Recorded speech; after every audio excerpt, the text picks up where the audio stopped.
Now, to really make our document look professional, I'd like to apply some styles. I'm going to click on this one-liner, decorating in 3 stages, and I'd like to make this a heading 1. Now on your Home tab, you actually have a Styles Gallery, and here it is here. And in that Styles Gallery, I can click on heading 1, and I've made this a main heading. If I was to scroll down to this line here, I could also make that a heading 1. And I'll just go and choose the main headings in this document. Begin with Colour is a heading 1. Break the Rules is also a heading 1. Adding and Subtracting, I'll make a heading. Avoid Cliches is a heading. And finally, Allocating Your Money is also a heading. And I'll just remove the full stop on the end, maybe click in front of Allocating Your Money, and press Ctrl Enter to move it onto the next page and insert a page break. Alright, so now I'll go back to the top of my document. Having applied styles, I may now want to zhuzh my document up a little bit by applying a theme. To apply a theme to a document, you go to the Design tab in the ribbon, and on your far left is the option Themes. Now at the moment I've got Organic chosen, but if I was to choose Wisp, I'll end up with this look. Now a theme is a collection of colours, because you can see my colours have now changed. I've got touches of maroon. It's also, a theme is also including fonts, so you can see my fonts have changed. It also includes things such as paragraph spacing and even effects. So as I go back to the Themes button and I roll over the various options, you'll see colours change, fonts change, and you're getting quite a different theme.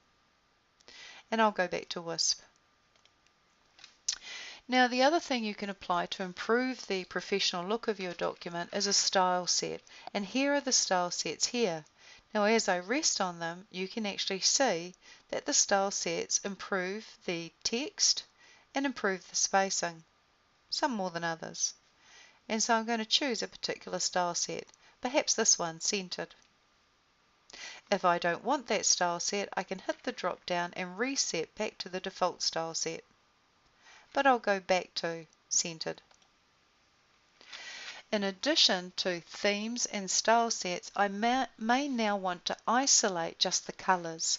Perhaps I like this wisp look and the style set, but I don't like the colours I've been given. If I go to the Colours button, I can now roll down over a collection of palettes, and it will give me a live preview of what these colours look like. And I might go for blue, warm blue, or blue warm.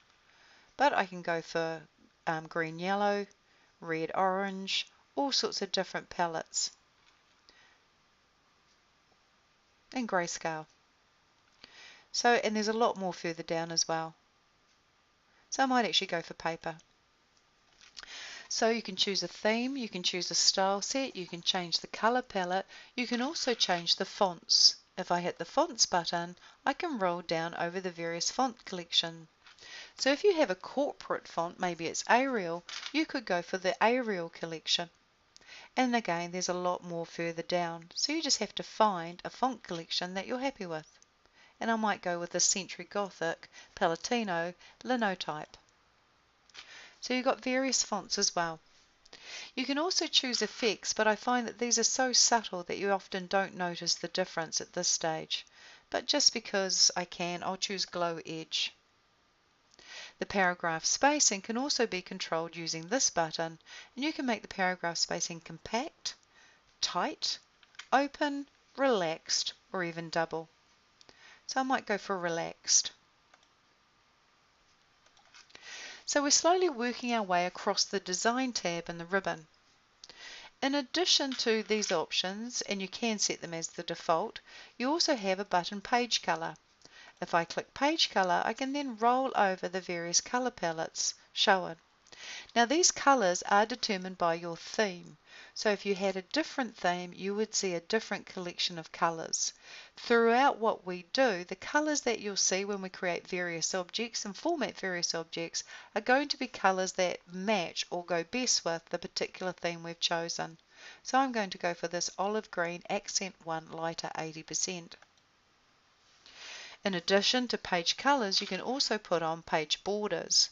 If I click the Page Borders button, I can choose a box or shadow, I can choose a style of line, I can even choose the color of the line and also the width. And if I wanted to, I could actually put art around my page. I might go for something simple and professional looking. So I'll go for a shadow.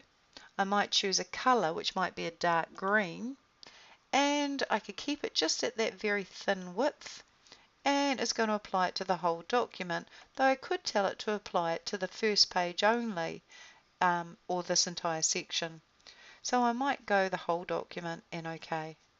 And there we have a page border around each page in the entire document. The other thing you can apply is a watermark. If I click Watermark, I have a gallery of options I can choose from, or I could create my own custom watermark, but I'm just going to stick with perhaps one of the options listed here. So I might just go with Draft, and on a diagonal I'll choose Draft, and there's my watermark appearing across my page. If I want to remove the watermark, I can simply go the Watermark button, and I can simply go Remove Watermark. And those are the sorts of things that you have available to you on the Design tab in Word to make a document quickly look professional.